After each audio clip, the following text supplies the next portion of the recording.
Berkarar döwletiň täze ýamyny galkynşy döwrüne hormatly prezidentimizin ýurdumyzyň ilatyny günnelik sarp edilýän azyk ölümleri bilen bol elini öpçün etmek barada öňde goýan aýdyň maksatlaryndan ugralyp dörejilikli zähmet çekýän hususy ulgamyň işgärleriniň iş ümdükleri barha ellerlige senagatçylar we telekiçiler birleşmesiniň agdaty bolan özgörüş harit nişanly şoklat ölümlerini öndürýän hususy kerhananyň agdy bir işgärleriniň dörejilikli zähmetleri esasyna öndürilýän ýokary hili şoklat ölümleri ýurdumyzyň ilatynyň ösen isleglerine eýe bolýa.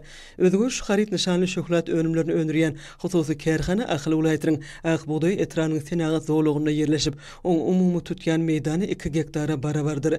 Kerhanada öňde barjy ilmiň eň täze gazananlary esasynda öndürilen kämil we kuwatly enjamlar Ýewropa ýurtlarynyň hem Russiýadan getirilip ornaşdyrylan.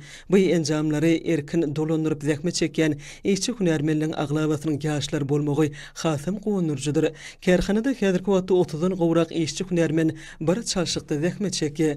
Ýurdumyzdaky mallaň eti önüm üçin çiğ mal bolup hyzmat edýär. Şeýlede Ýewropa ýurtlarynyň we Russiýadan getirilýän ölen towuk etleri bu ýerde öndürilýän önümliň çiğ maly bolup durýar. Önümler kerhananyň döwrewap kil barlykhanasynyň gözden geçirilýär we ýokary hil derejesi berilenden soňra ýurdumyzyň ak bazarlaryna uğradylýar.